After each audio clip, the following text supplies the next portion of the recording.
Alright guys, so in this video is actually not going to be a guitar video.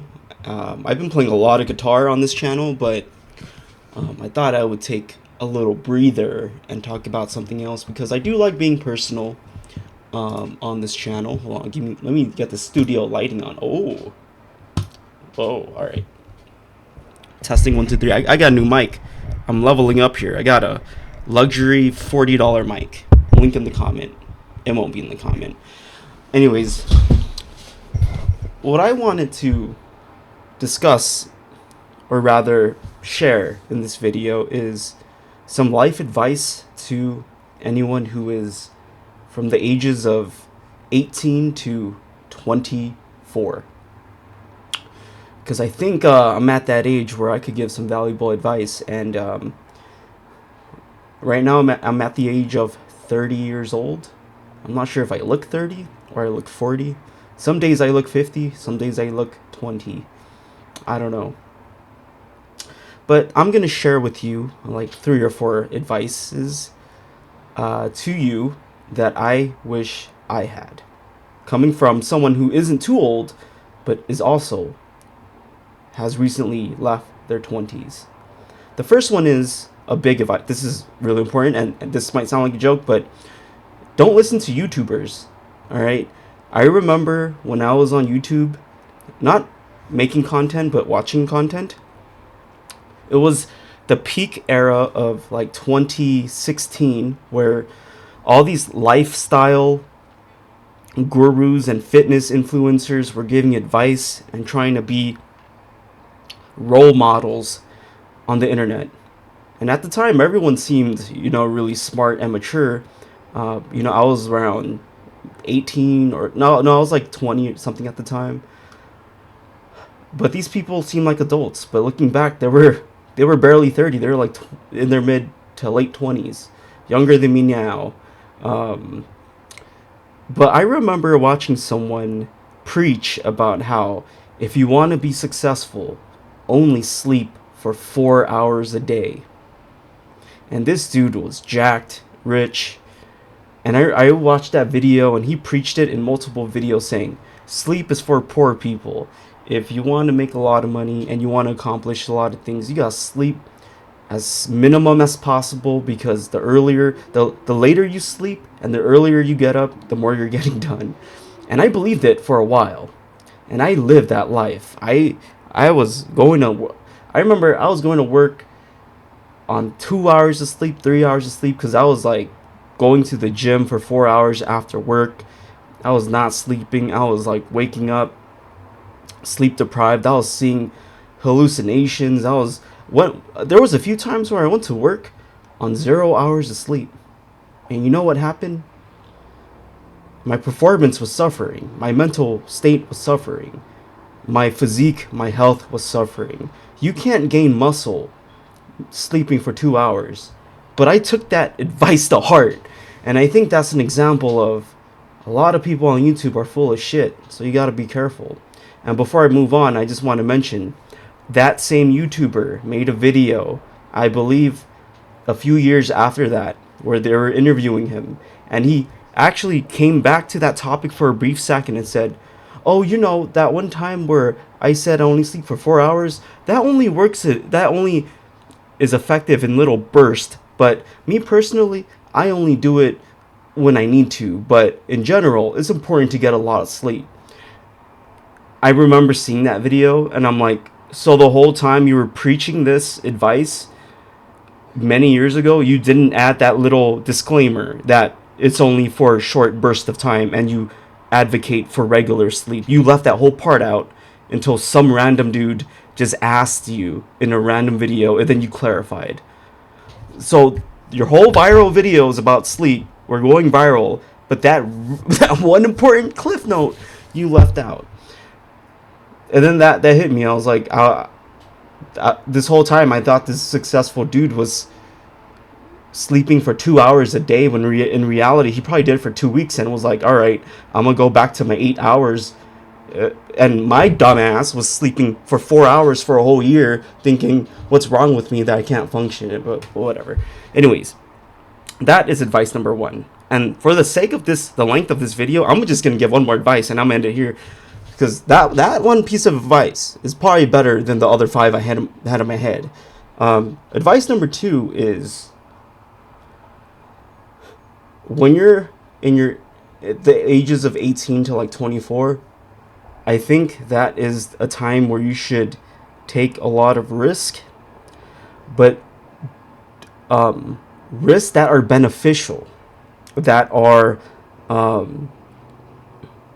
that seem crazy, but if succeeds, you have a payoff.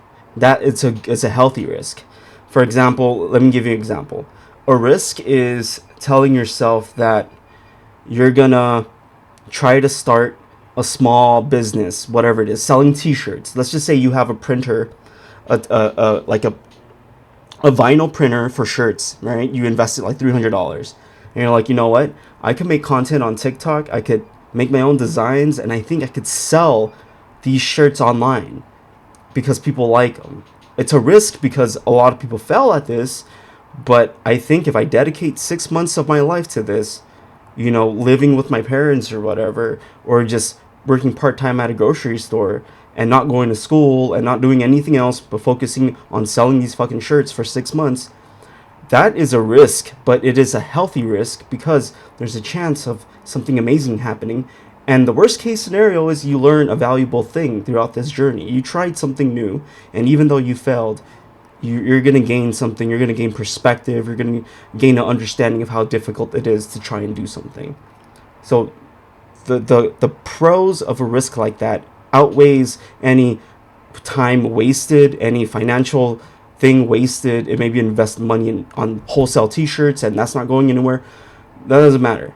I think in the grand scheme of things, that kind of risk is a healthy risk. Now, a bad risk is like going on the streets and looking for cocaine, or like smoking galaxy gas at a dead end. That's risky, but there's no positive outcome from that. So when you're 19 to 24, the risk you should be taking is, hey, I have this dream. I'm going to chase it for about 6 months to a year and actually believe I'm going to do it. That's a healthy risk. And a bad risk is, oh, I'm going to go hang out with my friends and do some galaxy gas. If you don't know what that is, it's helium. Not helium. It's fucking, what do you call it? It's like the gas.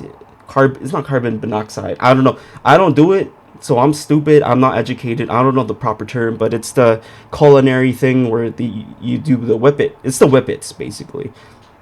That's a bad risk. And the reason why I'm saying this is because I took many risks. My risk was I decided to drop out of college, do nothing but work out. All I did was work out for like 3 freaking years. I felt like a bum that could run a mile in like fucking 6 minutes. All right, I was working out a lot. Okay, but on top of that, I was dedicating my whole time learning how to code. I was a huge nerd. I could not form sentences because I was stuck in my computer for so long, staring at it. If I was not coding, I was running or working out. I was not socializing. I was borderline, like full-on autistic. I couldn't communicate. The way I'm communicating now on this camera took a lot of effort and took a lot of years to learn how to do. But that's a risk I took. And fortunately, people are hiring around here in my city, at least kind of. They're hiring enough to where I actually could get a job. So it worked out for me. But I also made risks that didn't work out. For about a whole year, I was trying to start a rock band. I was in high school. I was in wrestling, all right? And I quit wrestling for like after 6 months, I quit the wrestling team, and I was trying to start a rock band.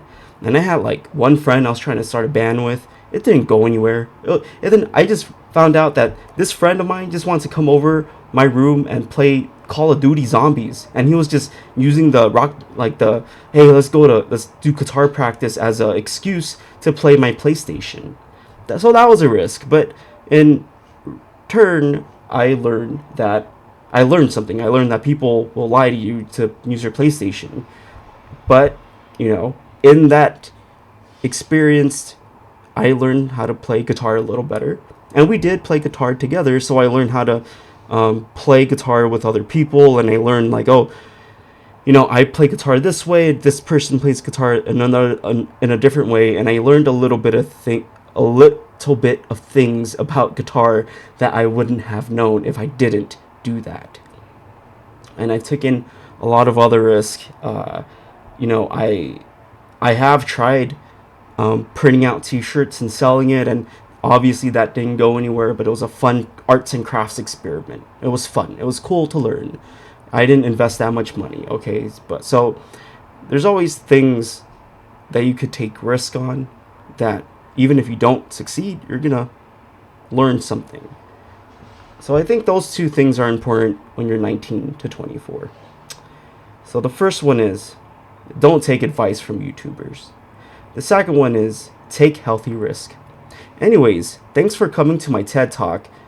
Subscribe for more content that you probably can't predict what I'm gonna make next, because I'm either playing guitar or I'm giving advice. Anyways, see you in the next video. Or how do I stop this video, man?